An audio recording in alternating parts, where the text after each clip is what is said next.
On October the 7th, Omri, Lishai and the girls were at their home. Hamas terrorists barged into their home, luring them to open the door by using a teenager named Tomer Arava. Tomer begged for his life, so Lishai and Omri opened the door. They wanted to save his life, even though they knew the terrorists would be entering their home. Tomer's body was found a few days later because Hamas terrorists were responsible for his death, despite the fact he was used throughout that day to make people open their doors. For hours, Lishai, Omri, and the girls were held at gunpoint as captives in their own home. They were grouped with another family from the kibbutz, the Idan family, whose eldest daughter, Mayan, was murdered that morning, and were abused. This was all live streamed on Facebook for the world to see. And despite there are naysayers today who are denying the atrocities of October 7th, we have plenty of footage, plenty of videos to showcase to the world of the atrocities Hamas committed that day. Hamas and their accomplices, including civilians, who entered the kibbutzim and the towns of southern Israel, where I grew up, and ravaged them, burning houses with people in them, raping women, killing and injuring countless people. At 1:30 p.m. that day, Omri was handcuffed and was instructed to stand up.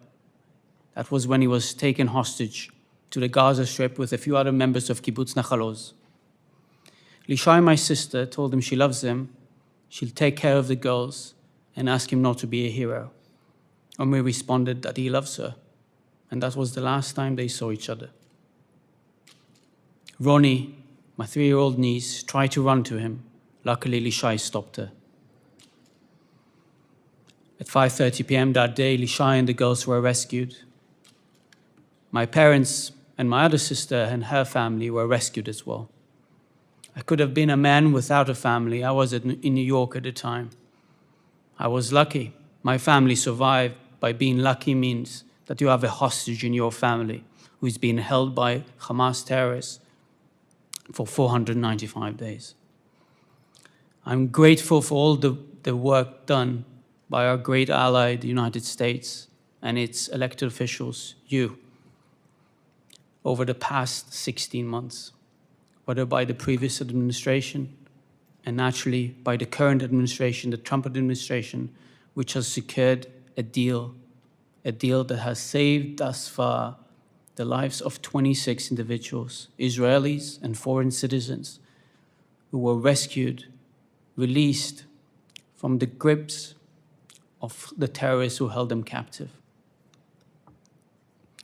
But our mission is not done.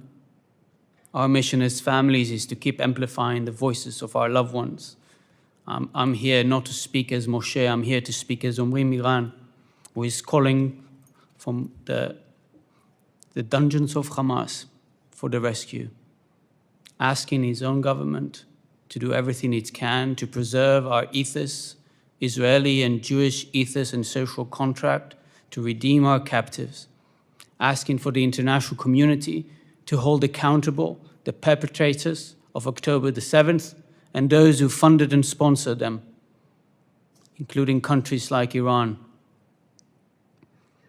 and asking you to do everything you can to pressure the stakeholders, the mediator countries, to force Hamas to a viable agreement, to understand that we now need to act fast so that those who still remain captive, alive, will be saved and rehabilitated in the state of Israel, and those who were murdered or killed on October 7th or in captivity will receive the honor to be buried in the land of Israel so that their families will have a closure.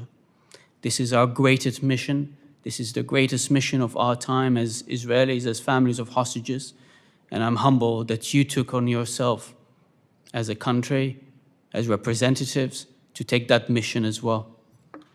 I implore you to keep pressuring everyone to make sure that people like Omri are not forgotten, that their stories are shared everywhere, that their Beautiful souls are the ones that matter, so that everyone will receive the closure they need.